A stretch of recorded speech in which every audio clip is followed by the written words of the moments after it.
The disappearance of Madeleine McCann is one of the most notorious unsolved mysteries of our time.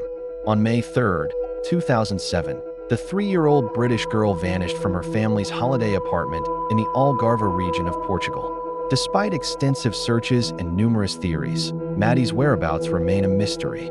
But could new DNA evidence finally shed light on what really happened to her?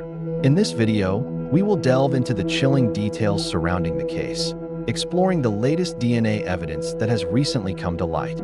Join us as we uncover the truth behind this haunting mystery and separate fact from fiction. It was May 2007 when a family vacation turned into a nightmare. On that fateful evening, Kate and Gerry McCann left their 3 children, Madeleine, Sean, and Amelie, alone in their holiday apartment while they enjoyed a meal with friends nearby. Little did they know that this seemingly innocent decision would change their lives forever. The McCanns had rented a villa in the Algarve resort of Praia da Luz as part of a larger group of 7 couples. With their kids, they had been staying there for about 2 weeks and had plans to return to Britain the following day. The idea of leaving their children alone in the apartment was not unusual for the couple. According to reports, they had done so on several occasions during their stay, and they believed that their children were old enough to entertain themselves for a few hours. Additionally, the apartment complex was gated and secure, which gave them a sense of comfort and safety. At approximately 7:30 p.m., Kate and Gerry left the apartment to have dinner with their friends at a restaurant about 50 meters away. They agreed to check on the kids every 20 minutes and arranged for one of their friends, Russell O'Brien, to keep an eye on them via the apartment's landline phone. The plan was for the children to order pizza delivery and watch a movie until their parents returned. But within an hour, the unthinkable happened.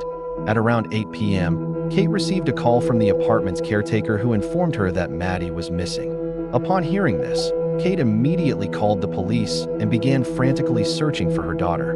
The entire group of friends quickly joined the search, scouring the area for any sign of Maddie. But as the night wore on, hope began to dwindle. By midnight, the search had expanded to include hundreds of local residents and police officers, but still there was no sign of the missing girl.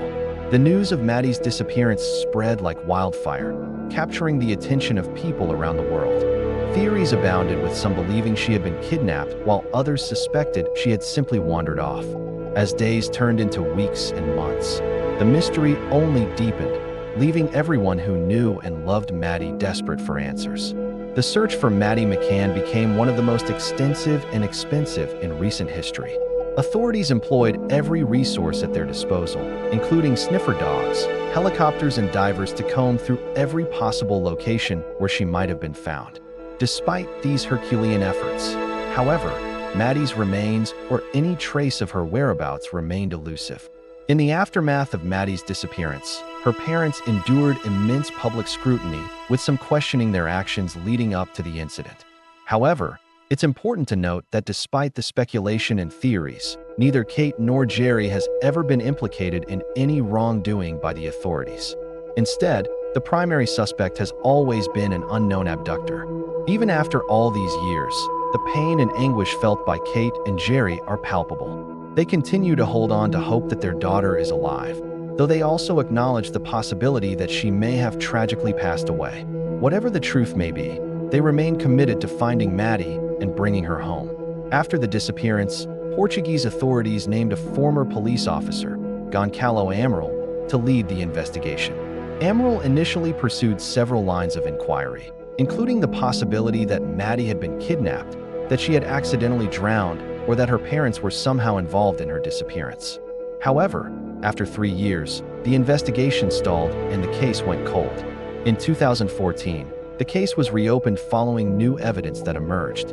A German national, Christian Bruckner, became a prime suspect in the case due to his criminal history and his presence in Portugal at the time of Maddie's disappearance. Prosecutors alleged that Bruckner had confessed to the crime and that he had been seen with Maddie near the apartment complex where she disappeared. However, Bruckner denied these claims and was never formally charged. Despite the lack of concrete evidence against Bruckner, the Portuguese authorities have maintained that he is the prime suspect in the case.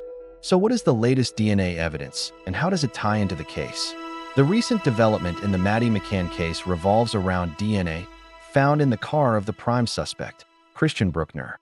In 2020, German prosecutors searched Bruckner's Volkswagen T4 camper van and uncovered trace amounts of DNA from both Maddie and her mother, Kate. This discovery was a significant breakthrough in the case as it provided concrete evidence that Maddie had been inside the vehicle and that her mother's DNA had been left behind as well. However, there is one crucial detail that adds a layer of complexity to this DNA evidence. According to reports, the DNA samples recovered from the car were not obtained directly from Maddie or Kate. Instead, they were taken from items belonging to the prime suspect, such as clothing or personal belongings. While this may seem like a minor technicality, it's essential to understand the implications.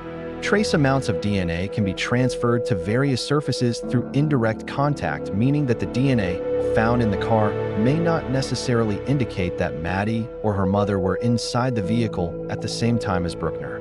It's possible that the DNA samples were deposited there through secondary transfer, such as when Bruckner came into contact with an item that had previously been in contact with Maddie or Kate. This raises questions about the reliability of the DNA evidence and the extent to which it can be used to connect Bruckner directly to Maddie's disappearance. While the prosecution argues that the presence of Maddie's and Kate's DNA in Bruckner's car supports their theory that he was involved in the crime, the defense maintains that the evidence is circumstantial and open to alternative interpretations. They argue that the DNA could have been transferred to the vehicle through various means and does not provide conclusive proof of Bruckner's guilt. Unfortunately, the case against Bruckner is further complicated by another significant development. Initially, German authorities were confident that they had enough evidence to charge Bruckner with Maddie's murder. However, after examining the available evidence, prosecutors decided not to press charges. This decision was based on the strength of the evidence and the ability to secure a conviction beyond a reasonable doubt. Despite the DNA evidence found in Bruckner's car, it appears that prosecutors believe it is insufficient to meet the burden of proof required in a court of law. Now, here's the thing. While the decision not to charge Bruckner may seem like a setback in the pursuit of justice for Maddie, it's crucial to approach this situation with nuance. Prosecutors have a responsibility to make decisions based on the available evidence and legal standards. It's not uncommon for cases to have gaps or inconsistencies, and sometimes even strong suspicions aren't enough to secure a conviction. This doesn't mean that Bruckner is innocent, but rather that the evidence against him, while intriguing, is not conclusive enough to proceed with a trial. Moreover, the lack of charges against Bruckner should not overshadow the significance of the DNA evidence itself.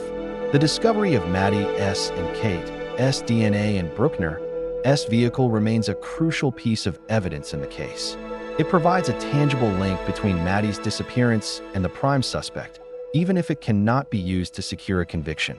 This evidence may prove vital in future investigations or even lead to additional charges if more evidence surfaces.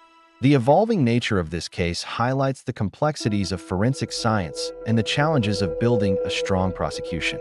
It serves as a reminder that not every investigation will result in a conviction, and that sometimes the pursuit of justice requires patience and a commitment to uncovering the truth, regardless of the outcome. As we wrap up this video, please remember to subscribe to our channel for more updates on this and other intriguing cases.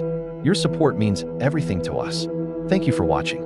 Until next time, stay curious and keep asking questions.